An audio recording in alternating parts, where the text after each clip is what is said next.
यार हमने last class में अपना प्लेन मिरर और स्फेरिकल मिरर्स दोनों ही खत्म कर दिए थे। और मैंने लास्ट क्लास में क्वेश्चन होमवर्क के लिए दिया था, लेकिन उम्मीद है वो किसी ने नहीं किया होगा, या किया है सबने। चलो, कोई बात नहीं, स्टार्ट कर लो। आज नया टॉपिक स्टार्ट होना है, that is refraction of light. तो आ जाओ भैया, स्टार्ट करो। Refraction of light. रिफ्लेक्शन हमने अपना पूरा खत्म कर लिया था। बाकी फिर भी एक बार रेगुलर रिवाइज कर लेना, फिर से कोई डाउट निकले तो पूछ लेना। Yes sir. डन। यार अब ये भी 10th क्लास में पढ़ा हुआ है, रिफ्रैक्शन ऑफ लाइट। क्या होता है रिफ्रैक्शन ऑफ लाइट में? Bending of light. Bending of light की मतलब जब भी लाइट रे का जो मीडियम है, लाइट रे जिस मीडियम में ट्रेवल कर रही है, अगर वो मीडियम चेंज हो रहा है तो भैया लाइट रे अपना पाथ डेविएट कर लेगी। जैसे आकाश को रास्ते में चलती हुई कोई लड़की दिख जाए तो आकाश अपना रास्ता चेंज कर लेगा, तो बिल्कुल वही वाली बात है। लाइट रे बेंड करेगी। अब दो केसेस बनेंगे कि लाइट रे कुछ केस में बेंड करेगी टुवर्ड्स द नॉर्मल, और कुछ केस में बेंड करेगी अवे फ्रॉम द नॉर्मल। तो भाई हमें वही देखना है। तो आ जाओ फर्स्ट केस। यार मैंने कहा ये कोई लाइट रे है जो किसी सरफेस पे फॉल डाउन कर रही है, और ये लाइन सरफेस को मतलब डिवाइड कर रही है। ये इंटरफेस है। ऊपर वाला मीडियम हो गया रेयर, नीचे वाला मीडियम हो गया डेंसर। तो सबसे पहले आप मेरे को ये बताओ, लाइट की स्पीड के साथ क्या होगा? इंक्रीज होगी या डिक्रीज होगी या सेम रहेगी? डिक्रीज होगी। डिक्रीज होगी। Very good. डिक्रीज। क्योंकि हमने ये चीज बहुत अच्छे से देख ली थी कि जो वेव वेलोसिटी है, लाइट एक वेव है, और जो वेव वेलोसिटी है वो मीडियम पे डिपेंड करती है। सबसे ज्यादा फास्टेस्ट के किसमें ट्रैवल करती है? वैक्यूम। वैक्यूम में। और वैक्यूम और एयर के अंदर इसकी स्पीड होती है 3 × 10⁸ मीटर पर सेकेंड। तो यार ये लाइट रे अगर रेयर से डेंसर में आ रही है तो मतलब ये हमारे मॉलिक्यूल ज्यादा होंगे, लाइट को ज्यादा डिफिकल्टी होगी ट्रैवल करने में। तो इधर स्पीड रिड्यूस हो जाएगी। स्पीड रिड्यूस हो जाएगी तो ये बेंड करेगी हमेशा टुवर्ड्स द नॉर्मल। तो आपको क्या याद रखना है कि जब भी लाइट रे रेयर से डेंसर ट्रैवल करेगी, भैया it will bend towards the normal. It will bend towards the normal. और अगर ये बेंड कर रही है टुवर्ड्स द नॉर्मल, तो मतलब इसकी स्पीड रिड्यूस हो जाएगी। और ये वाला एंगल होगा एंगल आई, क्योंकि ये नॉर्मल है, ये इंसिडेंट रे है।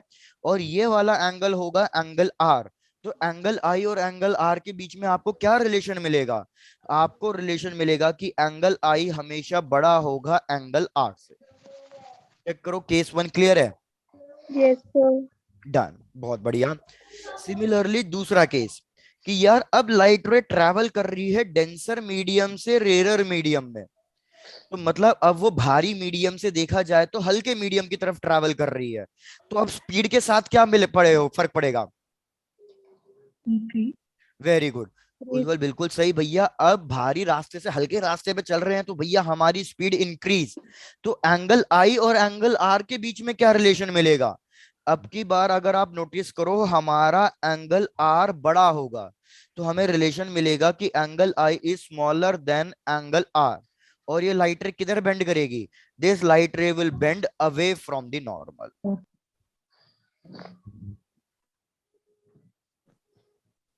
चेक करो, पहले ये दो केसेस क्लियर हो गए? Yes sir. तो माइंड में ये चीज बिल्कुल सेट कर लो। Light ray travelling from rarer to denser, angle r हमेशा छोटा, एंगल आई हमेशा बड़ा। Light ray will bend towards the normal और स्पीड हमारी कम हो जाएगी। दूसरा, कि लाइट रे अगर डेंसर से रेयर में ट्रेवल कर रही है तो वो हमेशा इस तरीके से बेंड करेगी कि एंगल आर बड़ा होते रहे एंगल आई से, और हमारी ये स्पीड इंक्रीज कर जाएगी। It will bend away from the normal. लेकिन यार अब एक इसमें एक दिक्कत है। क्या दिक्कत है? कि यार सपोज मैंने आपको कुछ ये वाला केस दिया कि ये है दो अलग अलग मीडियम है, कि भैया medium one medium two, case one case to.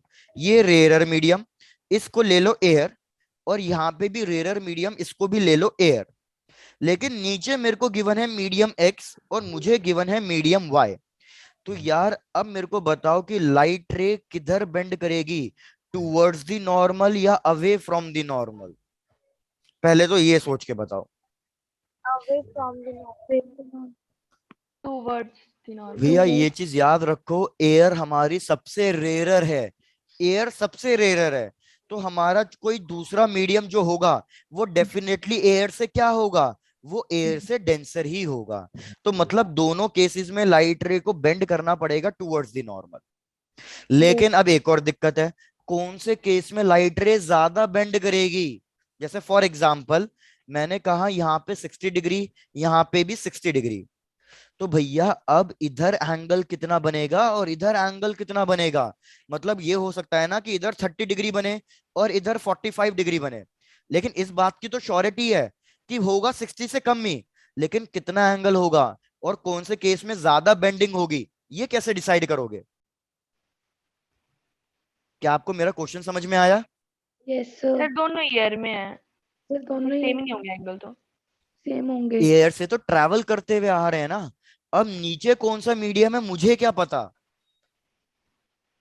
कि कौन सा मीडियम है, मुझे क्या पता? तो अलग अलग बेंडिंग होगी। एग्जाम्पल के तौर पे समझो, एग्जाम्पल सपोज इधर मैंने वाटर लिया और इधर मैंने ग्लास लिया, मेरे को बताओ वाटर और ग्लास में से ज्यादा डेंसर कौन सा है? Class glass glass. तो ग्लास बेंडिंग ज्यादा किस में होगी, ग्लास में या वाटर में? ग्लास में वेरी गुड भाई, बेंडिंग ज्यादा ग्लास में होगी। तो मैं ऐसे ही पूछ रहा हूं, इधर मेरे को वाटर और ग्लास मेंशन नहीं किया, इधर तो सिर्फ मीडियम एक्स और मीडियम वाई लिखा हुआ है, तो फिर मुझे कैसे पता चलेगा कि कौन सा मीडियम ज्यादा डेंसर है? एक बार मेरे को ये पता चल जाए ना कि कौन सा मीडियम ज्यादा डेंसर है, तो फिर मैं ये बता सकता हूं कि हाँ भैया लाइट रे किस में ज्यादा बेंडिंग करेगी। चेक करो क्या आपको मेरा क्वेश्चन और कॉन्सेप्ट दोनों क्लियर हुए? Yes sir. डन। तो यार कौन सा मीडियम ज्यादा डेंसर है या कौन सा मीडियम ज्यादा रेयर है, वो डिसाइड करके बताएगी उसकी मीडियम की एक प्रॉपर्टी, और उस मीडियम की प्रॉपर्टी को हम क्या कहते हैं? Absolute refractive index. Absolute refractive index. Absolute refractive index में याद रखना, हम हमेशा यही अज्यूम करके चलेंगे कि लाइट रे कहां से ट्रैवल करती हुई आ रही है, लाइट रे एयर से ट्रैवल करती हुई आ रही है। इस रिफ्रैक्टिव इंडेक्स को हम डिनोट करेंगे म्यू से, और म्यू का फॉर्मूला होगा speed of light in vacuum divided by speed of light in medium. Medium. मतलब हम स्पीड को कंपेयर कर रहे हैं। भैया मैं चेक करूंगा किसमें स्पीड ज्यादा रिड्यूस हुई है, उसके हिसाब से मेरे को रिफ्रैक्टिव इंडेक्स पता चल जाएगा, और मेरे को रिफ्रैक्टिव इंडेक्स पता चल गया तो मैं ये बता सकता हूं कौन सा ज्यादा डेंसर है और कौन सा ज्यादा रेयर है। एग्जाम्पल लेते हैं, तभी एग्जाम्पल से क्लियर होगा। भैया दोनों में स्पीड तो सेम है, 3 × 10⁻⁰, 3 × 10⁸ सॉरी, क्योंकि एयर है। लेकिन सपोज मैं कह रहा हूं इधर नीचे हो गई स्पीड 2 × 10⁸, और इधर स्पीड हो गई है सपोज 1.5 × 10⁸। तो मेरे को बताओ कौन से मीडियम में स्पीड ज्यादा रिड्यूस हुई है? Y Y. वाई में। तो हमारा वाई वाला मीडियम ज्यादा डेंसर होगा। तो अगर मेरा वाई वाला मीडियम ज्यादा डेंसर होगा तो यहां लिख देता हूं कि भैया मेरा वाई ज्यादा डेंसर है एक्स से, तो भैया बेंडिंग ज्यादा किस में होगी, एक्स में या वाई में? वाई। वेरी गुड, ज्यादा बेंडिंग वाई में होगी। क्या आपको ये चीज समझ में आ गई है? Yes sir. Yes Done. Sir तो इसलिए ये हमें डिसाइड करके बताएगा रिफ्रैक्टिव इंडेक्स। तो आप एक चीज को ध्यान दो, refractive index is inversely proportional to speed. जैसे अभी मैंने बताया कि Yes, स्पीड sir. जिसमें ज्यादा होगी उसका रिफ्रैक्टिव इंडेक्स कम होगा, स्पीड जिसमें कम होगी उसका रिफ्रैक्टिव इंडेक्स ज्यादा होगा। तो मैंने तुम्हें बताया कि y में स्पीड कम है, y में स्पीड कम है तो किसका रिफ्रैक्टिव इंडेक्स ज्यादा होगा? भैया हमारे y का रिफ्रैक्टिव इंडेक्स ज्यादा होगा किसके कंपैरिजन में? x के कंपैरिजन में। और जितना ज्यादा रिफ्रैक्टिव इंडेक्स वो क्या बन जाएगा? डेंसर। कम रिफ्रैक्टिव इंडेक्स तो क्या बन जाएगा? रेयर। रेयर। चेक कर लो क्लियर हुआ या नहीं हुआ? यस सर, से सर क्लियर है। दोबारा बता दो एक बार। दोबारा बताना है, बिल्कुल सही। मैं आपको ये बोल रहा हूं मानवीय कि हमारा स्पीड और रिफ्रैक्टिव इंडेक्स और डेंसर, इन तीनों के बीच में रिलेशन है। क्या रिलेशन है उसको समझो कि भैया रिफ्रैक्टिव इंडेक्स और स्पीड कैसे हैं? इनवर्सली प्रोपोर्शनल है। तो अगर किसी मीडियम में स्पीड डिक्रीज हुई है तो मतलब उसका रिफ्रैक्टिव इंडेक्स कैसा होगा? ज्यादा होगा। इंक्रीज रिफ्रैक्टिव इंडेक्स ज्यादा होने का मतलब क्या है? कि ये मीडियम कैसा होगा? ज्यादा डेंसर होगा। और ज्यादा डेंसर होने का मतलब क्या है? कि ये ज्यादा बेंड करेगी टुवर्ड्स द नॉर्मल। चेक करो अब ये वाली बात समझ में आई? Yes sir. डन। सिमिलरली इसका अपोजिट, मैंने कहा किसी मीडियम में अगर स्पीड इंक्रीज हुई है तो उसका रिफ्रैक्टिव इंडेक्स डिक्रीज हो जाएगा, मतलब ये बन जाएगा रेयर मीडियम, और उस केस में लाइट रे कम बेंड करेगी टुवर्ड्स द नॉर्मल। तो मैंने अब आपसे पीछे यही पूछा था, भैया मीडियम एक्स के अंदर स्पीड कितनी थी, 2 × 10⁸। मीडियम वाई के अंदर स्पीड कितनी थी, 1.5 × 10⁸। तो मेरे को बताओ स्पीड ज्यादा रिड्यूस किस में हुई है, Y वाले में। वाई Y वाले में। में। तो अगर स्पीड ज्यादा वाई वाले की कम है तो वाई वाले का रिफ्रैक्टिव इंडेक्स ज्यादा होगा किससे, एक्स वाले से, क्योंकि इनवर्स रिलेशन है। मानवी चेक करो, क्लियर हुआ। Yes sir. तो मतलब इन दोनों में से ज्यादा डेंसर कौन सा है, इन दोनों में से y ज्यादा डेंसर है और x कम डेंसर है। तो किस में ज्यादा लाइट रे बेंड करेगी, x में या y में, तो y में ज्यादा बेंड करेगी लाइट रे, तो y में छोटा एंगल बनेगा x के कंपैरिजन में। बस ये चीज समझा रहा था मैं आपको।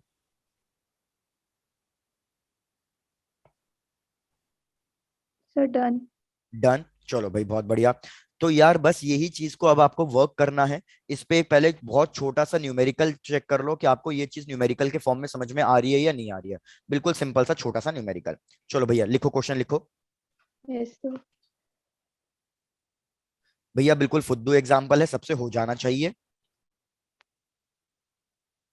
क्वेश्चन क्वेश्चन कह रहा है कि भैया कोई एक लाइट रे है जिसकी वेवलेंथ एयर के अंदर है 6000 आर्मस्ट्रॉन्ग। एक लाइट है जिसकी वेवलेंथ है एयर के अंदर 6000 आर्मस्ट्रॉन्ग, और एयर के अंदर है तो उसकी स्पीड कितनी होगी, 3 × 10⁸मीटर पर सेकेंड। ये एंटर कर रही है किसी एक मीडियम में जिसका रिफ्रैक्टिव इंडेक्स गिवन है मेरे को 1.5। तो आपको क्या क्या कैलकुलेट करना है, फर्स्ट पार्ट कि आपको कैलकुलेट करके बताना है कि भैया what will be the speed of light in this medium, इस मीडियम के अंदर स्पीड ऑफ लाइट कितनी हो गई होगी। दूसरा, आपको क्या कैलकुलेट करके बताना है कि लाइट की वेवलेंथ कितनी हो गई होगी इस मीडियम में। जैसे आपको याद हो मैंने फर्स्ट क्लास में बताया था कि जब लाइट रे रिफ्रैक्ट करती है तो उसकी वेवलेंथ भी चेंज होती है क्योंकि स्पीड चेंज हुई है। तो try to calculate this two parts. बिल्कुल यस सर। फुद्दू सा क्वेश्चन है।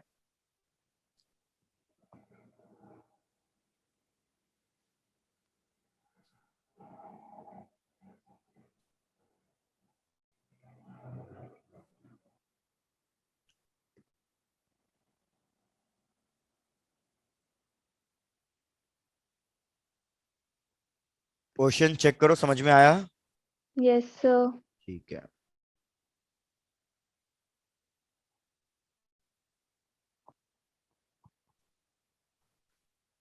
आरती वेरी गुड, आंसर सही भी है।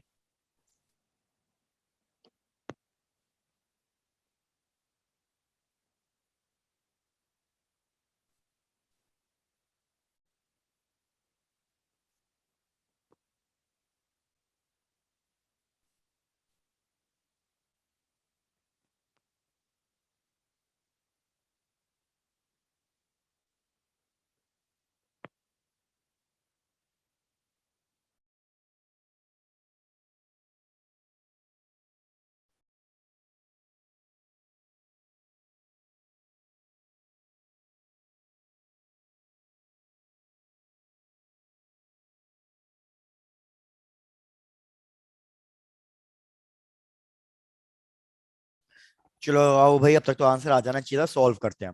सबसे पहले first part. Okay okay done. चलो तो सॉल्व इट। भाई फर्स्ट पार्ट के लिए अगर मैं सॉल्व करूं तो मुझे पता है refractive index is equals to C by V. तो मेरे को अगर वी फाइंड करना है तो C by refractive index. C की value 3 × 10⁸ divided by refractive index की वैल्यू 1.5। 1.5 और 3 कैंसल आउट हो गए, तो हमारे पास डायरेक्टली आंसर आ गया कि भैया 2 × 10⁸मीटर पर सेकेंड। सब लोग चेक कर लो ये चीज क्लियर हुई या नहीं हुई। Yes sir.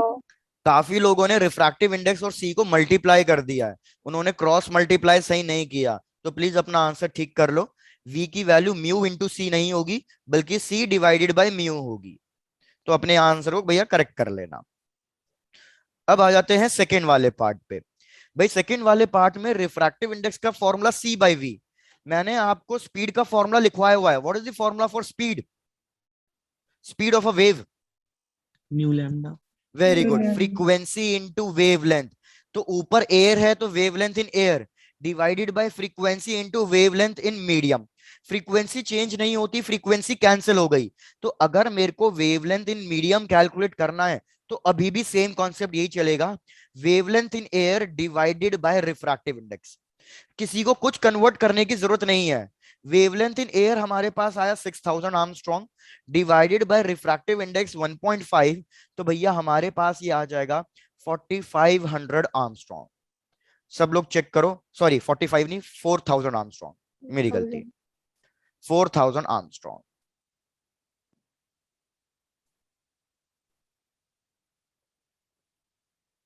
अब कोई ऐसा जिसको इस क्वेश्चन में डाउट हो? No, sir. गायत्री, जिज्ञासा, आप भी चेक कर लो. आकाश बताओ कोई डाउट है तो. तो सर चलो बढ़िया. तो भैया वैसे कर करके धीरे धीरे स्पीड पकड़ते हैं. आ जाओ नेक्स्ट चीज पे. यार अब हमें क्या करना है, हमें लॉ ऑफ रिफ्रैक्शन लगाने हैं. लॉ ऑफ रिफ्रैक्शन, जैसे हमने लॉ ऑफ रिफ्लेक्शन पढ़े हैं. तो लॉ ऑफ रिफ्रैक्शन पे आ जाओ भैया. लॉ ऑफ रिफ्रैक्शन जिसमें सेकंड वाला सबसे ज्यादा इंपॉर्टेंट है, जो हमें हर जगह लगाना ही लगाना है. तो सबसे पहला लॉ कि भैया इंसिडेंट रे, नॉर्मल और रिफ्रैक्टेड रे, हमें पता है ये सारी की सारी एक ही प्लेन में लाई करनी चाहिए. All lies in the same plane. अब आ गया सेकंड वाला पॉइंट इंपॉर्टेंट. सेकंड वाला पॉइंट क्या कह रहा है कि यार आप एंगल ऑफ इंसिडेंस का साइन वाला ट्रिग्नोमेट्रिक रेशियो लो, मतलब साइन आई, और डिवाइड करो साइन आर से. तो जब भी आप साइन आई को साइन आर से डिवाइड करोगे तो ये हमेशा कांस्टेंट होगा. और ये कांस्टेंट किसके बराबर होगा? किसी को कुछ याद है? भैया याद रखो, ये कांस्टेंट होगा बराबर रिलेटिव रिफ्रैक्टिव इंडेक्स के बराबर. Relative refractive index. अब रिलेटिव रिफ्रैक्टिव इंडेक्स क्या होता है? हमने तो सिर्फ एब्सोल्यूट पढ़ा. एब्सोल्यूट के केस में लाइट कहां से ट्रैवल करती हुई आ रही है? हमेशा एयर से ट्रैवल करती हुई आ रही है. इसलिए हमने ऊपर किसकी स्पीड ली है? हमने एयर की स्पीड ली है, वैक्यूम की स्पीड ली है. लेकिन अब सिचुएशन में थोड़ा चेंज है. सपोज मैं क्या कर रहा हूं भैया, अब मैं कह रहा हूं कि लाइट रे हमारी एयर से ट्रैवल नहीं कर रही, किसी और मीडियम से ट्रैवल कर रही है और किसी और मीडियम में एंटर कर रही है. जैसे फॉर एग्जांपल ऊपर ले लो कि ऊपर है वाटर और नीचे है ग्लास. तो ये हो गया एंगल ऑफ इंसिडेंस. लेकिन अब मैं एंगल ऑफ रिफ्रैक्शन कैसे फाइंड करूंगा, ये सोचो. तो भैया हम क्या करेंगे इस केस में, ध्यान दो. मैं लिखूंगा sine I by sine R. अब भैया आप बताओ रिफ्रैक्शन कौन से मीडियम में हुआ है, ग्लास में या वाटर में? लास्ट ग्लास में. तो इसको मीडियम 2 कह रहा हूं. हमारा इंसिडेंस कौन से मीडियम में था? इंसिडेंस वाटर में था, मीडियम 1 में. तो याद रखो ये हमेशा आपको इनवर्स फॉर्म में लिखना है. इनवर्स फॉर्म में. इनवर्स फॉर्म का मतलब है भैया जहां पे रिफ्रैक्शन हुआ है उसका रिफ्रैक्टिव इंडेक्स ऊपर आना चाहिए. तो ऊपर कौन से मीडियम का रिफ्रैक्टिव इंडेक्स लिखूंगा? मीडियम 2 का. इंसिडेंस कौन से मीडियम में हुआ है? 1 में. तो इधर लिखूंगा मीडियम 1 का रिफ्रैक्टिव इंडेक्स. इधर दो मीडियम के रिफ्रैक्टिव इंडेक्स को कंपेयर कर रहा हूं. जब हम दो मीडियम के रिफ्रैक्टिव इंडेक्स को कंपेयर करते हैं तो ये हमारा क्या कहलाता है? ये हमारा कहलाता है रिलेटिव, मतलब रिलेट करना, रिलेटिव रिफ्रैक्टिव इंडेक्स. और इसको हम लिखेंगे म्यू टू 1 से. म्यू टू 1 का मतलब क्या है भैया? Refractive index of medium 2. हम मीडियम 2 के रिफ्रैक्टिव इंडेक्स को कंपेयर कर रहे हैं किसके साथ? मीडियम 1 के साथ. तो refractive index of medium 2 with respect to medium 1, ये हो गया हमारा रिलेटिव रिफ्रैक्टिव इंडेक्स. चेक करो एक बार ये चीज क्लियर हुई या नहीं हुई? Yes, sir. डन. सिमिलरली अगर मैं लिख रहा हूं μ12 तो बताओ इसका फॉर्मूला क्या हो जाएगा? μ1 बाय μ2. और इसको हम क्या लिखेंगे? Refractive index of medium 1. Medium 1 with respect to medium. Very good, with respect to medium 2. बिल्कुल सही. अब देखो हमारे पास स्नेल्स लॉ का एक बहुत इंपॉर्टेंट सिंप्लीफिकेशन फॉर्मूला आ रहा है. Sine I by sine R मुझे पता है ये मीडियम 2 होना चाहिए, मतलब जिसमें भी रिफ्रैक्शन हुआ है, नीचे मीडियम 1 होना चाहिए जिसमें भी इंसिडेंस हुआ है। अब यार म्यू टू रिफ्रैक्टिव इंडेक्स है किसका? मीडियम 2 का। तो क्या मैं इसको लिख सकता हूँ c divided by speed of light in medium 2? Mu 1 refractive index है, तो इसको लिख सकता हूँ c divided by speed of light in medium 1। Yes, sir. भैया c और c कैंसल हो जाएगा, तो हमारे पास ऊपर आएगा v1/v2। और ये आप डायरेक्टली लिख सकते थे। कैसे लिख सकते थे? हमें पता है कि रिफ्रैक्टिव इंडेक्स और स्पीड के बीच में कैसा रिलेशन होता है? इनवर्स। तो अगर ऊपर म्यू 2 आ रहा है तो v2 कहाँ आएगा? नीचे। अगर नीचे म्यू 1 आ रहा है तो फिर v1 कहाँ आएगा? ऊपर। v को भी एक्सपैंड कर दो, ये हो जाएगा frequency into λ1 divided by frequency into λ2। Frequency frequency cut गया तो हमारे पास बचेगा λ1/λ2। तो मैं फाइनल फॉर्मूला लिख रहा हूं। Final formula is sine I by sine R को आप बहुत तरीके से लिख सकते हो। आप रिफ्रैक्टिव इंडेक्स के टर्म्स में भी लिख सकते हो, आप स्पीड के टर्म्स में भी लिख सकते हो, और आप वेवलेंथ के टर्म्स में भी लिख सकते हो। क्वेश्चन में जो गिवन होगा मैं उसके टर्म्स में अपना आंसर लिखूंगा। अगर क्वेश्चन में रिफ्रैक्टिव इंडेक्स गिवन होगा तो रिफ्रैक्टिव इंडेक्स के टर्म्स में, स्पीड के टर्म्स में गिवन होगा तो स्पीड के टर्म्स में, और अगर वेवलेंथ के टर्म्स में गिवन होगा तो वेवलेंथ के टर्म्स में। Yes, sir. Done.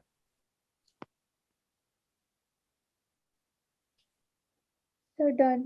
डन। तो चलो मैं एक क्वेश्चन दे रहा हूं, इस क्वेश्चन पे भी, इस पे बेसिस पे भी एक क्वेश्चन ट्राई कर लो। चलो Yes, sir. भाई, क्वेश्चन कह रहा है कि हमारी एक लाइट रे है जो मीडियम 1 से ट्रैवल कर रही है मीडियम 2 में। आई रिपीट, एक लाइट रे है जो ट्रैवल कर रही है मीडियम 1 से लेके मीडियम 2 में, और ये कितने एंगल पे फॉल डाउन कर रही है? एंगल ऑफ इंसिडेंस हमें गिवन है कि angle of incidence is 30 degree.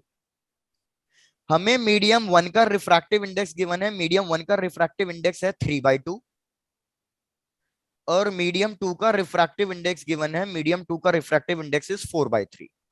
आपको क्या कैलकुलेट करना है? एंगल आर की वैल्यू कैलकुलेट करनी है। चलो, और मैं एक चीज आपको बताना भूल गया कि भैया जो ये लॉ है, सेकंड लॉ, इसका एक नाम है। ये लॉ हमारा क्या कहलाता है? Snell's law.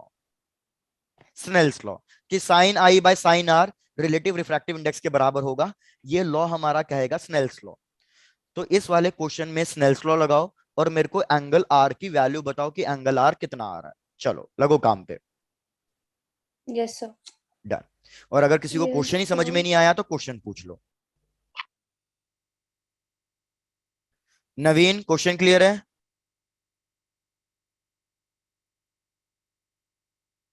Yes sir. Naveen, last 2 classes में नहीं थे ना? हाँ सर। हम्म,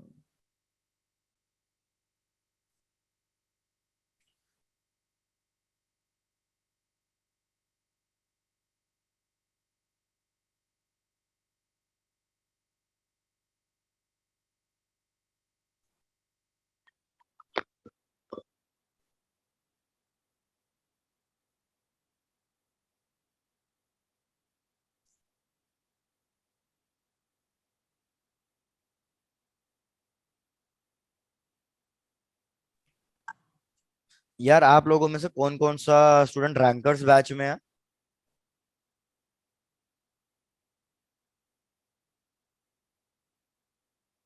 हाँ, कोई नहीं है क्या रैंकर्स बैच में? No, sir. अच्छा ठीक है, चलो कोई नहीं, आप क्वेश्चन सॉल्व करो, बातें बाद में कर लेंगे। चलो भैया, try to solve the question.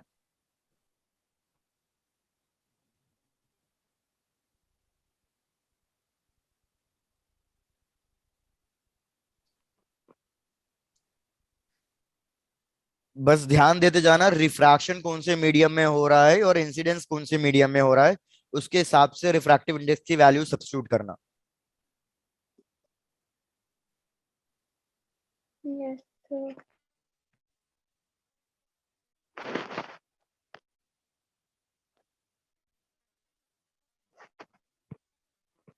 चलो तो साथ साथ सॉल्व कर रहा हूं, लेट्स ट्राई। भैया सबसे पहले लिखेंगे साइन आई जो 30 डिग्री है, और मेरे को साइन आर फाइंड करना है। मेरे को बताओ ऊपर किसको, कौन से मीडियम का रिफ्रैक्टिव इंडेक्स लिखूं? टू का या वन का? टू टू का। का, UT. क्योंकि लाइट रे मीडियम वन से मीडियम टू में एंटर कर रही है, तो मतलब रिफ्रैक्शन मीडियम टू में हुआ है, तो ऊपर आएगा मीडियम टू और नीचे आएगा मीडियम वन। मीडियम टू की वैल्यू 4/3 डिवाइडेड बाय 3/2। भैया आपको इसको सिंप्लीफाई करना आता होगा तो ये वैल्यू कितनी बन जाएगी? 4 × 2 डिवाइडेड बाय 3 × 3, तो ये हो गया 8/9। 8/9. Yes, sir. साइन 30 डिग्री की वैल्यू भी आपको पता होगी सबको। Half. Sine 30 degree is half, तो 1/2 into sine R is equals to 8/9। तो हमारे पास साइन आर की वैल्यू आएगी 9/16। 9/16। अब Yes, आपको sir. पता है 9/16 कौन से एंगल पे होता है? नहीं पता। तो आप अपना आंसर कैसे रिप्रेजेंट करोगे? आप अपना आंसर रिप्रेजेंट करोगे कि R is equals to sine inverse of 9/16, क्योंकि 9/16 पे कितना एंगल होता है मुझे नहीं पता, हम Yes, कैलकुलेट नहीं कर sir. सकते। तो sign inverse of 9/16। Yes, sir. ठीक है भैया, सब लोग चेक करो यहाँ तक क्लियर है या नहीं, फिर आगे बहुत इंपॉर्टेंट कॉन्सेप्ट पे आ जाते हैं। Yes, sir. So clear है. क्लियर है? Yes, sir. चलो भैया थोड़ी सी एक्टिवनेस दिखा दो, आ जाते हैं फटाफट नेक्स्ट कॉन्सेप्ट पे। और याद रखना भैया, रिफ्रैक्शन के अंदर ये हमारा सबसे ज्यादा इंपॉर्टेंट कॉन्सेप्ट है, सबसे ज्यादा। लिखो हेडिंग। हेडिंग है भैया टोटल इंटरनल रिफ्लेक्शन। सब लोग नींद से जागो। टोटल इंटरनल रिफ्लेक्शन, जिसको हम शॉर्ट फॉर्म में कहेंगे TIR।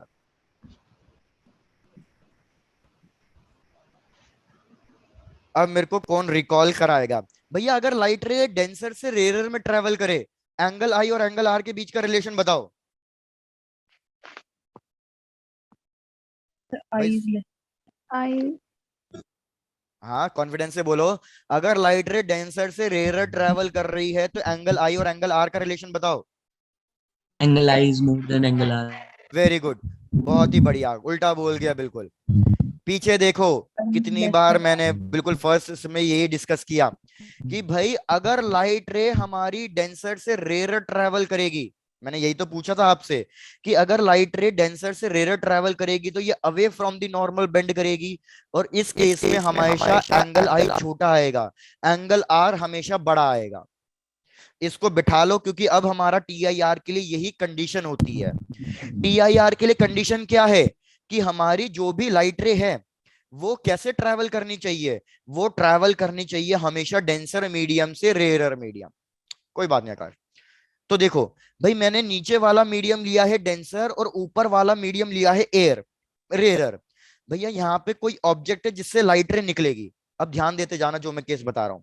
सबसे पहला केस भैया, मैंने कहा कि सपोज ये लाइट रे किसी एक छोटे से एंगल पे फॉल डाउन कर रही है। सपोज ये छोटा सा एंगल मैंने ले लिया है सपोज 30 डिग्री।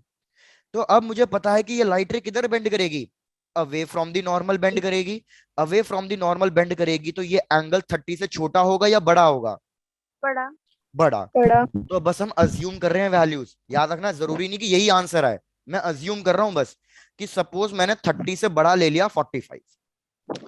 सिमिलरली अगर अब की बार मैं लाइट रे को 40 डिग्री पे फॉल डाउन करा दूं या 45 डिग्री पे फॉल डाउन करा दूं, तो ये अब क्या करेगी भैया? अभी भी ये नॉर्मल से दूर बेंड करेगी और ये कोशिश करेगी कि एंगल आर मेरा एंगल आई से बड़ा होते चले जाए। तो अब की बार एंगल 45 से क्या होगा? छोटा, बड़ा या बराबर? बड़ा। बड़ा। तो सपोज अब की बार वैल्यू 60 डिग्री आई। अब ऐसे ही करते जाओ भैया। सपोज मैंने अब की बार फॉल डाउन कराया इस लाइट रे को 60 डिग्री पे, तो मेरे को बताओ एंगल आर के साथ क्या होगा?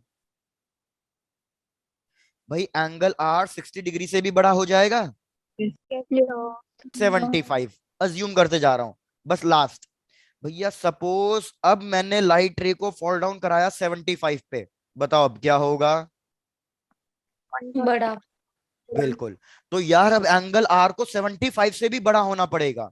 तो भाई मैंने अज्यूम कर लिया कि अब जो लाइट रे है ना एंगल आर, वो 75 से बड़ा होकर बिल्कुल लाइट रे सरफेस के अलोंग चले गया। सरफेस के अलोंग चले गया मतलब अब इसने एंगल आर कितना बना लिया? अब इसने एंगल आर 90 डिग्री बना लिया। तो जिस एंगल पे हमारा एंगल आर 90 मिल जाता है, इस वाले एंगल को हम डिनोट करते हैं आईसी से।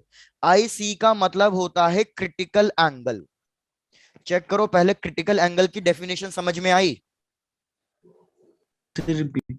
रिपीट। Repeat. तो यहां लिख रहा हूं भैया, डेफिनेशन सीधी सीधी ये है कि जब भी लाइट रे डेंसर मीडियम से रेरर मीडियम में ट्रैवल करेगी, तो एंगल आर हमेशा एंगल आई से बड़ा होने की कोशिश करेगा। तो अगर मैं एक ऐसे एंगल पे फॉल डाउन करा दूं लाइट रे को कि मेरा जो एंगल आर आए वो 90 आए, तो हमारा ये एंगल ऑफ इंसिडेंस क्या कहलाता है? क्रिटिकल एंगल कहलाता है। तो जैसे इधर क्रिटिकल एंगल क्या है जिसपे एंगल आर की वैल्यू 90 हो गई थी? 30 डिग्री है, 45 डिग्री है, 60 डिग्री है या 75 डिग्री है? 75। 75, क्योंकि इस एंगल पे एंगल आर की वैल्यू 90 मिल गई थी। और एंगल आर की वैल्यू 90 होने का मतलब क्या है? कि light ray will pass along the surface. Light ray will pass along the surface, कि बिल्कुल सरफेस के अलोंग ही चली जाएगी। प्लीज यहां तक चेक करो, यहां तक किसी को कोई डाउट तो नहीं है क्रिटिकल एंगल के बारे में? No, sir. डन। चलो, अब यार मुझे पता है कि 75 डिग्री पे एंगल आर 90 हो गया। अब सपोज आप लाइट रे को 75 से भी बड़े एंगल पे फॉल डाउन करा रहे हो। सपोज आप इसको को फॉल डाउन करा दिया 85 पे, तो मेरे को बताओ अब एंगल आर की वैल्यू 90 से छोटी होनी चाहिए या 90 से बड़ी होनी चाहिए? बड़ी. भैया जब मेरे को 75 पे 90 मिल रहा है, तो डेफिनेटली 85 पे मेरे को 90 से बड़ा मिलेगा। लेकिन रिफ्रैक्शन 90 से बड़ा हो ही नहीं सकता। तो इस केस में क्या होगा? लाइट रे अपना सेम मीडियम के अंदर वापस से बाउंस बैक कर जाएगी, और इस बाउंसिंग बैक ऑफ लाइट को हम कहते हैं रिफ्लेक्शन। तो ये वाला रिफ्लेक्शन हमारा क्या कहलाएगा? Total internal reflection. क्या ये चीज समझ में आई है? Yes, sir. तो यहां लिख रहा हूं तो कि भैया जब भी हमारा एंगल आई क्रिटिकल एंगल से बड़ा होगा, जैसे इधर क्रिटिकल एंगल 75 था, तो अगर मेरा एंगल आई क्रिटिकल एंगल से बड़ा होगा, तो उस केस में क्या होगा? हमारी लाइट रे भैया रिफ्रैक्शन नहीं करेगी, हमारी लाइट रे वापस से बाउंस बैक कर जाएगी सेम मीडियम के अंदर। और इस फिनोमिनन को, कि जब क्रिटिकल एंगल से ज्यादा एंगल होता है, इस फिनोमिनन को हम कहते हैं टोटल इंटरनल रिफ्लेक्शन। अब एक क्वेश्चन, क्वेश्चन क्या? कि यार हम इसको नॉर्मल रिफ्लेक्शन क्यों नहीं कह रहे, हम इसको टोटल इंटरनल रिफ्लेक्शन क्यों कह रहे हैं? नॉर्मल रिफ्लेक्शन क्यों नहीं कह रहे जब ये बाउंस बैक ही कर रही है? तो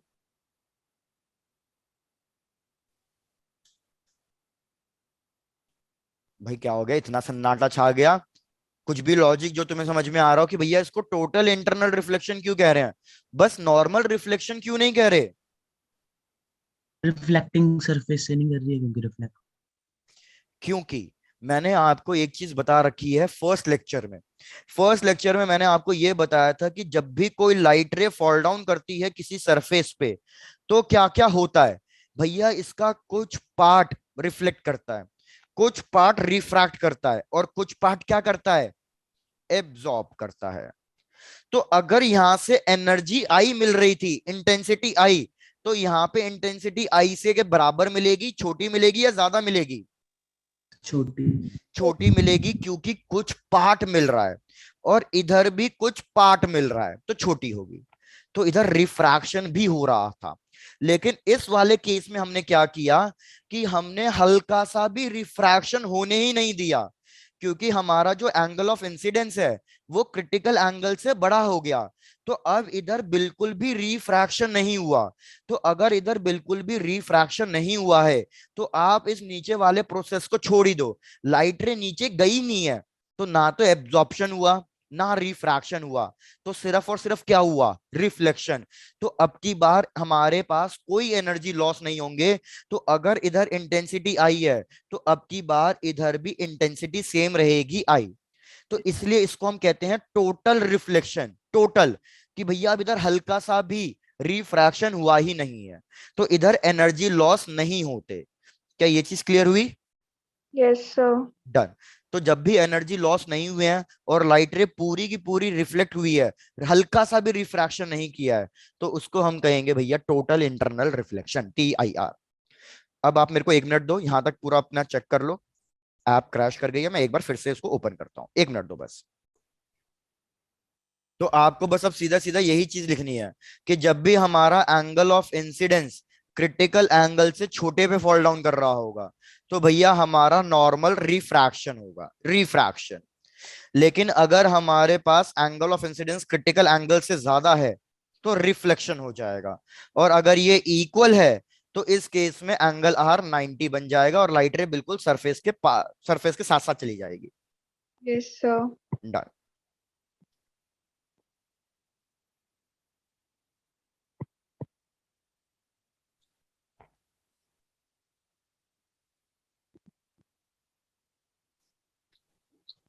Sir, done. डन। चलो अब हमें क्या करना है यार, याद रखो जो ये क्रिटिकल एंगल की वैल्यू है ये हर चीज के लिए सेम नहीं होती। ये क्रिटिकल एंगल की वैल्यू हर एक मीडियम के लिए अलग अलग होती है। तो अब हम ये कंडीशंस फाइंड करेंगे कि व्हाट इज द कंडीशन या how to calculate the value of critical angle. तो भैया देखो क्रिटिकल एंगल कैसे कैलकुलेट करना है। तो मैंने कहा कि भैया ये सरफेस है, फिर से नीचे डेंसर मीडियम, ऊपर रेयर मीडियम, और मैं लाइट रे को फॉल डाउन करा रहा हूं क्रिटिकल एंगल पे। तो अगर मैं लाइट रे को क्रिटिकल एंगल पे फॉल डाउन करा रहा हूं तो भैया एंगल R की वैल्यू कितनी लिख दूं? एंगल R की वैल्यू हो जाएगी भैया हमारे पास 90 डिग्री। इसका रिफ्रैक्टिव इंडेक्स म्यू, और ऊपर रेयर मीडियम है। रेयर मीडियम हम जनरली एयर लेते हैं। एयर का रिफ्रैक्टिव इंडेक्स कितना होता है, किसी को पता है क्या? एयर का रिफ्रैक्टिव इंडेक्स भैया, एयर का रिफ्रैक्टिव इंडेक्स 1 होता है। कैसे पता चला? रिफ्रैक्टिव इंडेक्स का formula C divided by velocity in medium. तो इधर मीडियम एयर ही है तो C/C, तो हमारे पास रिफ्रैक्टिव इंडेक्स कितना आएगा? 1 आएगा। तो भैया अब क्या करना है, बस स्नेल्स लॉ लगा दो। तो according to Snell's law sine IC divided by sine R, ऊपर किसका रिफ्रैक्टिव इंडेक्स लिखना पड़ेगा? रिफ्रैक्शन कौन से मीडियम में हुआ है? एयर में। तो refractive index of air. Incidence कौन से मीडियम में हुआ है? डेंसर मीडियम में। तो नीचे लिखूंगा refractive index of medium. Substitute करो भैया सारी values. Sine IC sine 90, refractive हमारा 90 डिग्री है। रिफ्रैक्टिव इंडेक्स ऑफ एयर 1 और मीडियम का रिफ्रैक्टिव इंडेक्स हमने लिया है म्यू। साइन 90 की वैल्यू कितनी होती है? 1.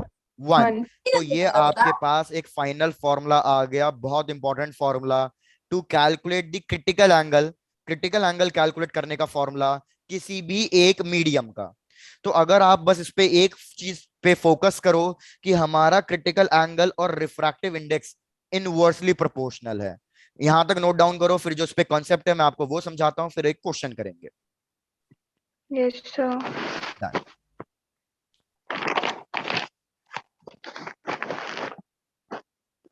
श्रेया समझ में आया?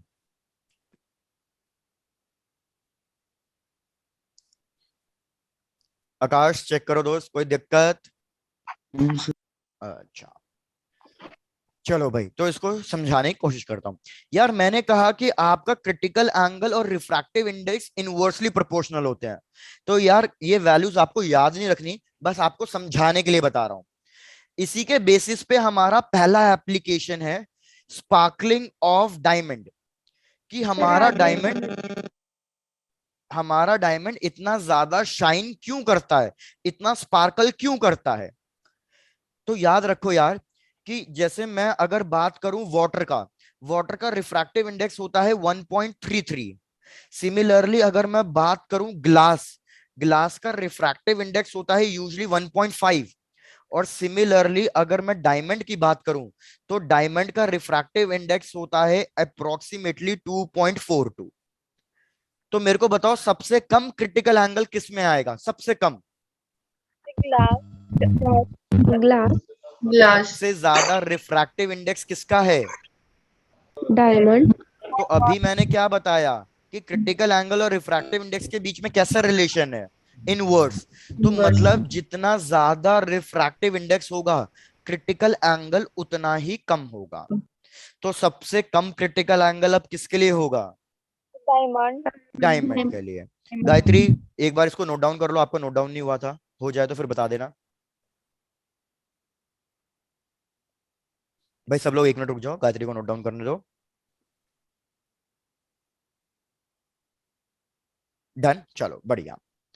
तो यार इधर डायमंड का रिफ्रैक्टिव इंडेक्स सबसे ज्यादा है ना, तो याद रखना इसके लिए क्रिटिकल एंगल की वैल्यू सबसे कम आती है, और ये वैल्यू अप्रोक्सीमेटली 12 डिग्रीज होती है।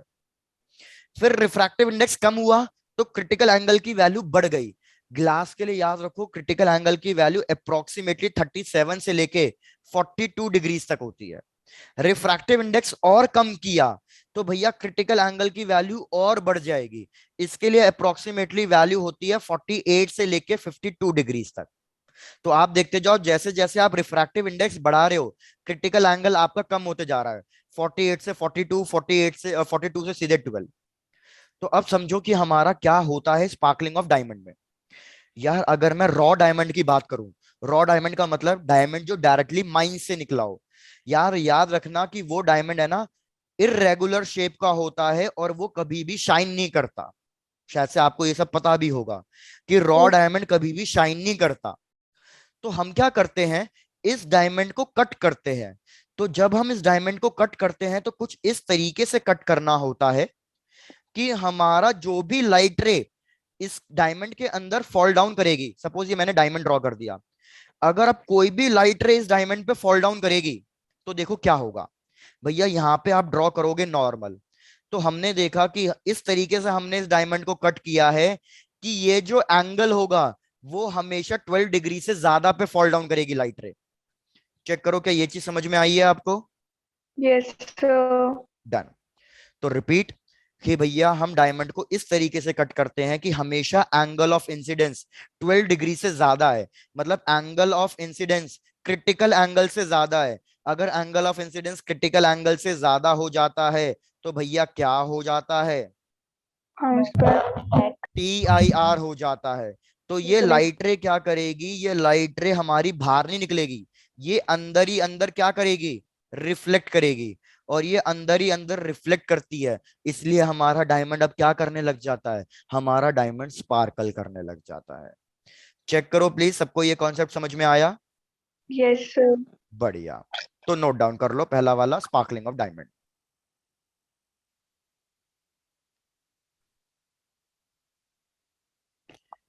कि in case of diamond light ray falls at an angle of incidence greater than critical angle.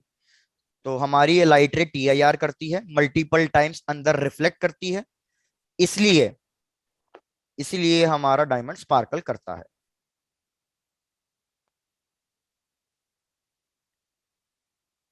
Sir, done.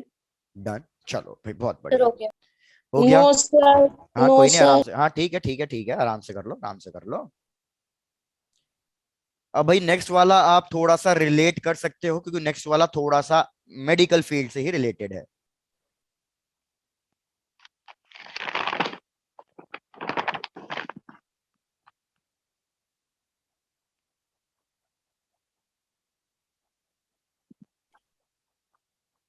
Ayushi जैसी हो जाए बता देना। सर हो गया। हो गया, चलो डन। यार आप सबको पता है स्टेथोस्कोप, स्टेथोस्कोप कौन से प्रिंसिपल पे वर्क करता है। सपोज ये स्टेथोस्कोप लिया, ये कौन से प्रिंसिपल पे वर्क करता है। हाँ भैया डायग्राम की भावना समझ जाना, कोई इसको कीड़ा मत समझ लेना, ये वैसे हालांकि लग तो कीड़ा ही रहा है। चलो इसको ठीक कर देता हूँ। हाँ भाई स्टेथोस्कोप कौन से प्रिंसिपल पे वर्क करता है, सुनो। यार इधर है ना क्या होता है, साउंड आती है, जो हमारा आगे का गोल वाला डायफ्राम Yes, होता है sir. उस पे साउंड स्ट्राइक करती है, हार्ट बीट वगैरह। और फिर क्या होता है, ये साउंड मल्टीपल टाइम्स अंदर ही अंदर रिफ्लेक्ट करती है, अंदर ही अंदर रिफ्लेक्ट करती है। तो इसलिए जब ये अंदर ही अंदर रिफ्लेक्ट कर रही है तो हमने इसको इस तरीके से डिजाइन किया है स्टेथोस्कोप की ट्यूब को कि भैया हमारी ये जो साउंड है ना कोई लॉस ना करे, कोई एनर्जी लॉस ना हो। अगर कोई एनर्जी लॉस नहीं है तो ये साउंड लॉन्ग डिस्टेंस तक ट्रैवल कर सकती है और मेरे को हल्की सी भी, बहुत हल्की सी भी साउंड बहुत क्लियरली सुनाई दे सकती है। तो स्टेथोस्कोप में हमें हार्ट बीट जो हल्की सी साउंड है वो भी बहुत क्लियरली सुनाई दे रही है। अब ये होता है साउंड के साथ, लेकिन अब हमें जो दूसरी चीज पढ़नी है वो होता है हमारा लाइट के साथ। तो देखो क्या है, दूसरा कॉन्सेप्ट है हमारा ऑप्टिकल फाइबर और ये ऑप्टिकल फाइबर के बहुत सारे यूजेस हैं, लेकिन आप लोग मेडिकल वाले इसको कहाँ यूज करते हो? मेडिकल वाले भैया इसको यूज करते हो एंडोस्कोपी में। तो आप सब मेडिकल वाले हो, आप मेरे को बताओ एंडोस्कोपी में क्या होता है?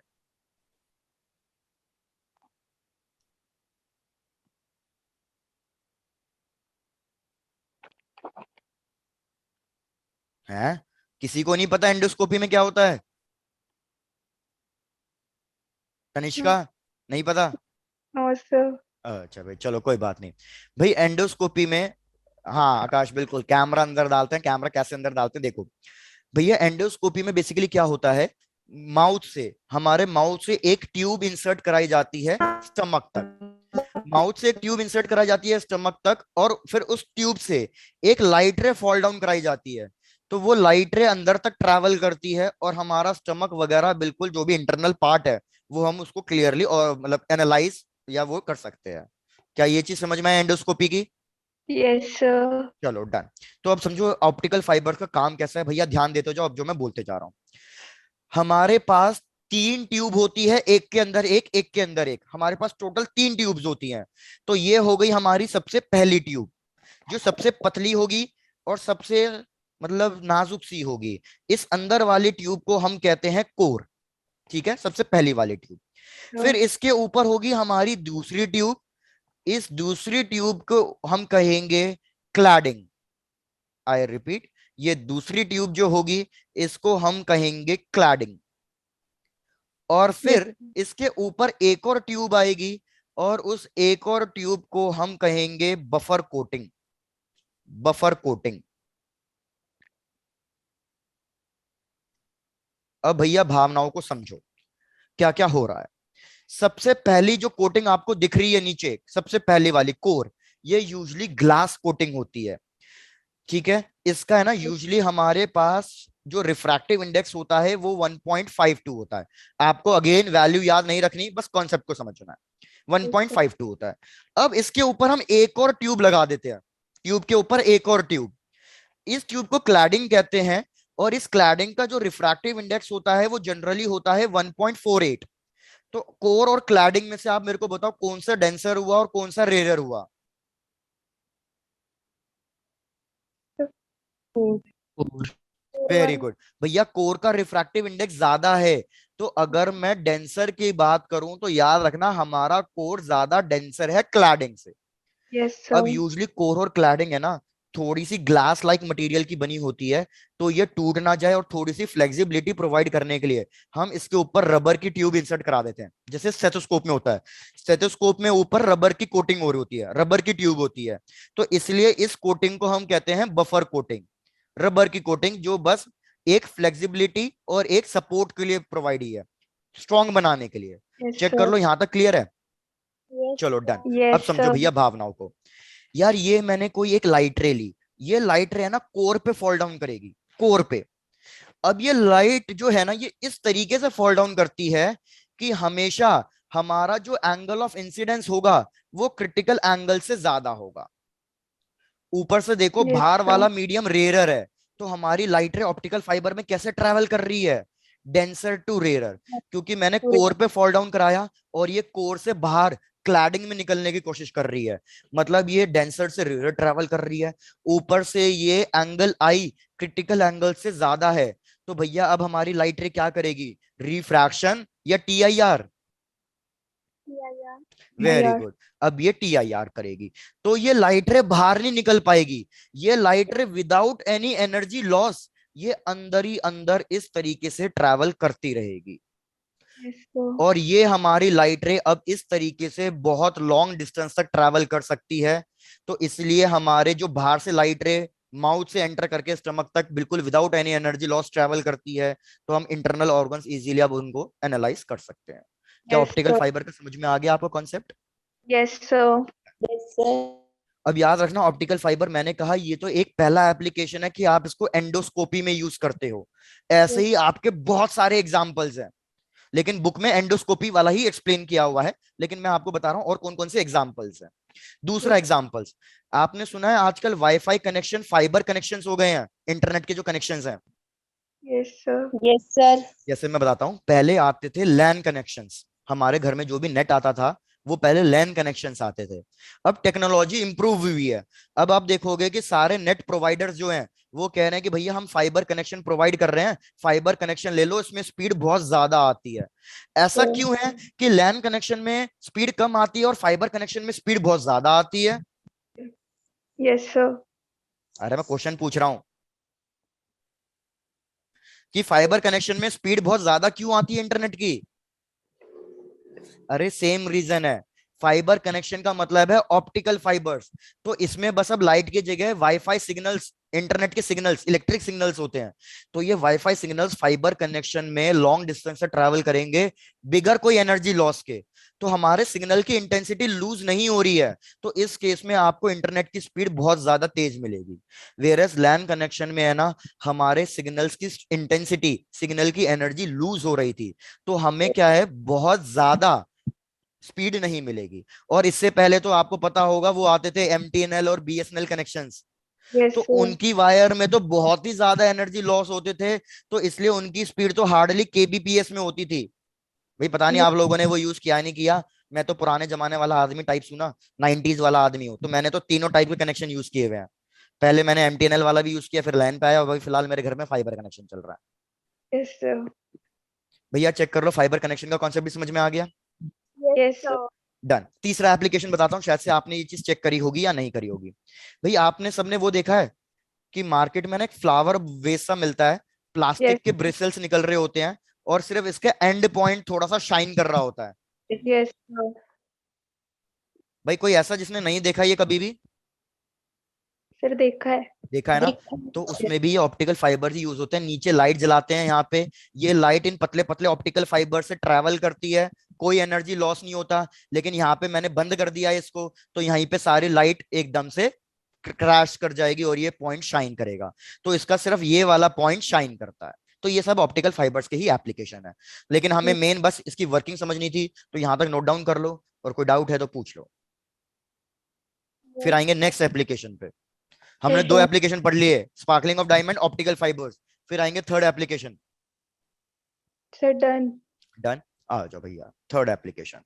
अब थर्ड एप्लीकेशन थोड़ा सा डिफिकल्ट सा है, तो भैया ध्यान से इसको थोड़ा सा समझने की कोशिश करना। और ये इंपॉर्टेंट है for your school exams and board exams. Reflecting prisms, total reflecting prisms. यार हमने क्या किया, हमने एक प्रिज्म लिया और वो prism right angle isosceles prism है। राइट एंगल आइसोसेलेस प्रिज्म का मतलब क्या है कि एक एंगल तो 90 होना चाहिए और बाकी दो एंगल कैसे होने चाहिए, यहां लिख देता हूं। चलो क्या हो गया भाई, सब मर क्यों गए, जिंदा हो? Yes sir. Right angle isosceles prism. Right angle isosceles prism मतलब ये हो गया 90 डिग्री और बाकी दोनों एंगल सेम होंगे। अगर बाकी दोनों एंगल सेम है तो ये दोनों एंगल कितने कितने डिग्रीज के हो जाएंगे? 45 डिग्री के। चलो भैया भावनाओं को देखो, ये इंपॉर्टेंट कॉन्सेप्ट है। यार ये मैंने एक ऑब्जेक्ट लिया, भैया इमेज बनाने के लिए कम से कम कितनी लाइट रेस चाहिए होती है? Sir, भैया मैंने तो रे डायग्राम्स भी पढ़ाए हैं तुम लोगों को, मार खाओगे। कम से कम कितनी लाइट रेस चाहिए होती है इमेज बनाने के लिए? 2। वेरी तो- गुड, सही। अब आया ना लाइन पे, 2 लाइट रेस चाहिए। तो भैया मैंने ली सबसे पहली लाइट रे। ये मेरे इस प्रिज्म पे कैसे फॉल डाउन कर रही है, कितने एंगल से फॉल डाउन कर रही है? 90। तो याद रखो जब कोई लाइट रे 90 डिग्री पे फॉल डाउन करती है तो वो कोई रिफ्रैक्शन नहीं करती, वो straight as it is pass कर जाती है। भाई रिपीट, जैसे ऊपर वाला मीडियम रेयर ले रहे हो, नीचे वाला मीडियम डेंसर ले रहे हो, अगर लाइट रे 90 डिग्री पे फॉल डाउन करेगी तो वो एज इट इज पास कर जाएगी। तो इसके साथ भी यही होगा। ये लाइट रे एज इट इज पास हो गई, यहां पे मैंने ड्रॉ कर दिया नॉर्मल। अब सोचो ये एंगल ऑफ इंसिडेंस कितना होगा, ये वाला एंगल ऑफ इंसिडेंस कितना होगा? तो भैया ये एंगल 45 है ना, तो ये एंगल भी 45 होगा, करस्पॉन्डिंग एंगल्स। यहां तक 45. चेक करो, यहां तक कोई डाउट है क्या? No, sir. आई होप सबको क्लियर होगा यार, प्लीज किसी को डाउट हो तो बता देना, ठीक है? मैं अब एक वन फ्लो में बोलते जा रहा हूं। अब यार ये प्रिज्म बना है ग्लास का। अभी मैंने थोड़ी देर पहले आपको लिखवाया ग्लास के लिए हमारा क्रिटिकल एंगल कितना होता है? 1. भाई 37 से लेके 42, मतलब आप मैक्सिमम वैल्यू ले लो 42 कि 42 होता है। तो यार इसके लिए क्रिटिकल एंगल होता है 42, लेकिन एंगल ऑफ इंसिडेंस है 45। तो मैंने देखा कि मेरा angle of incidence critical angle से ज्यादा है, तो क्या होना शुरू हो जाएगा, TIR होना शुरू हो जाएगा। तो ये लाइट रे अब बाहर नहीं निकलेगी, ये लाइट रे अंदर ही रिफ्लेक्ट कर जाएगी। Yes, sir. जब ये अंदर ही रिफ्लेक्ट करेगी तो देखो होगा क्या कि भैया ये दूसरे सरफेस पे है ना परपेंडिकुलरली फॉल डाउन करेगी, और दूसरे सरफेस पे परपेंडिकुलरली फॉल डाउन कर रही है, तो ये एज इट इज बाहर निकल के आ जाएगी। चेक करो Yes. पहले ये फर्स्ट लाइट रे के साथ जो हुआ वो समझ में आया। Yes, sir. यही सेम चीज दूसरी लाइट रे के साथ कर दो ना, कि भैया ये जाएगी परपेंडिकुलरली फॉल डाउन करेगी, नो चेंजेस, फिर ये दूसरी जगह फॉल डाउन करेगी, एंगल ऑफ इंसिडेंस 45, तो ये चुपचाप वापस से ऐसे आ जाएगी। अब चेक करो कौन सी लाइट रे हमारी हेड से आई है और कौन सी लाइट रे हमारी टेल से आई है। तो भैया ये वाली लाइट रे हमारी हेड से आई है, तो यहाँ पे बनेगा हेड, हेड। और ये वाली लाइट रे टेल से आई है, तो यहाँ पे क्या बनेगी, टेल। तो हमारी इमेज कुछ इस तरीके से बनेगी। तो Yes. ये ऑब्जेक्ट है, ये इमेज है। तो मेरे को बताओ ऑब्जेक्ट ऐसे रखा हुआ था, इमेज ऐसे बन गई, तो कितने एंगल पर टिल्ट करा दिया मैंने इमेज को, 90 डिग्री। Very good. तो यहाँ पे रख लेना रिफ्लेक्टिंग प्रिज्म का काम क्या है कि एक तो विदाउट एनी एनर्जी लॉस में इमेज बना रहा हूं, इमेज बहुत क्लियर बनेगी, इसमें बहुत शार्प इमेज मिलेगी, बिकॉज लाइट रे कहीं पे भी अपनी एनर्जी लूज नहीं कर रही है। और दूसरा, इसके अंदर मैं एंगल पे टिल्ट करा सकता हूं इमेज को, 90 डिग्री पे टिल्ट करा दिया है मैंने। चलो ये फर्स्ट Yes. कंप्लीट करो इसे, Yes, sir. डन। फिर बस एक लास्ट आज सेकंड वाला और पढ़ेंगे, टोटल 3 है लेकिन पहले 2 ही पढ़ेंगे क्योंकि फिर आपके पे कुछ ज्यादा ओवरलोडेड हो जाएगा मामला। Yes, sir. चलो डन। आ जाते हैं भैया नेक्स्ट वाले पे। Yes, sir. नेक्स्ट वाले में मैंने क्या किया, बस इस रिफ्लेक्टिंग प्रिज्म्स की थोड़ी सी ओरिएंटेशन चेंज कर दी है। मतलब अब मैंने इस प्रिज्म को कुछ इस तरीके से रखा हुआ है। तो भैया अब ये वाला एंगल है 90 डिग्री, ये एंगल है 45। ये मैंने यहाँ पे रखा है ऑब्जेक्ट को। तो आओ फिर से वही सब डिस्कशन शुरू करते हैं जो हमने पिछले केस में किया। भैया कम से कम 2 लाइट रे चाहिए, तो ये लाइट रे 1 ली, ये लाइट रे परपेंडिकुलरली फॉल डाउन कर रही है, तो ये कैसी जाएगी, एज इट इज, कोई चेंजेस नहीं होंगे। As it. अब ये लाइट रे फॉल डाउन कर रही है, ये एंगल बनेगा 45 डिग्री, तो मेरा angle of incidence critical angle से बड़ा हो गया क्योंकि ये 45 डिग्री पे फॉल डाउन कर रही है। तो हमारा फिर से क्या होगा, TIR होगा। तो ये लाइट रे बेंड कर जाएगी नीचे की तरफ। ये लाइट रे ने बेंड किया, फिर Yes, से वो sir. कहानी, ये परपेंडिकुलरली फॉल डाउन नहीं कर रही, अब फिर से एंगल ऑफ इंसिडेंस कितना, 45 डिग्री। तो ये फिर से क्या कर जाएगी, TIR कर जाएगी। तो लाइट रे को फिर से बेंड करा दो। अब ये लाइट रे जो लास्ट सरफेस है इस पे कैसे फॉल डाउन कर रही है, परपेंडिकुलरली। तो भैया ये चुपचाप सीधा सीधा वापस आ दूर है। जाएगी। क्या कोई डाउट आया इसमें, No, sir. ये लाइट रे कैसे आई है, हेड से आई है, तो यहाँ पे हेड ड्रॉ होना चाहिए, इस चीज को ध्यान देना। अब सेम Yes. डायग्राम रिपीट कर दो टेल के लिए। तो भैया टेल के लिए लाइट रे गई सीधा, फिर ऐसे फॉल डाउन करेगी, और फिर कुछ वापस ऐसे घूम फिर के आएगी और कुछ ऐसे मिल जाएगी। बिल्कुल वही सेम डायग्राम रिपीट होगा। तो ये ऊपर वाली लाइट रे हो गई टेल के लिए, टेल के लिए। तो भैया अब अगर अपना डायग्राम बनाओगे, ऊपर टेल नीचे हेड, तो भैया अब की बार मैंने क्या किया, कितने एंगल से ऑब्जेक्ट और इमेज को रोटेट करा दिया मैंने, 180 डिग्री। Very good, 180 degree. की पहले ऐसे थी, टिप ऊपर आ रही थी, अब टिप नीचे आ रही है 180 डिग्री से, Yes. Without any energy loss. Yes, sir. चलो भाई बहुत बढ़िया। तो अब आराम से टाइम लो, नोट डाउन कर लो, समझ लो, कोई डाउट है तो पूछ लो। No, Yes, sir. sir. तो भैया कोशिश करना नेक्स्ट क्लास तक ये पूरा रिवाइज कर लेना। रिफ्रैक्शन हमने आज कुछ ज्यादा भारी भारी चीजें भी पढ़ ली हैं। रिफ्रैक्शन उसका इजी था, लेकिन उसके बाद स्नेल्स लॉ और ये TIR बहुत ज्यादा कॉन्सेप्ट इंपॉर्टेंट है, तो उसको थोड़ा सा ज्यादा प्रायोरिटी पे लेके चलना। नेक्स्ट क्लास में Yes, TIR को sir. खत्म करेंगे और कुछ 1-2 इंपॉर्टेंट क्वेश्चन है उनको सॉल्व करेंगे। Done done done. Yes. चलो भैया Yes, बढ़िया। sir. तो भैया मिलेंगे नेक्स्ट क्लास में, आज के लिए इतना ही, tata bye bye, take care और enjoy. Good night, sir. Okay यार, बाय बाय, टेक केयर।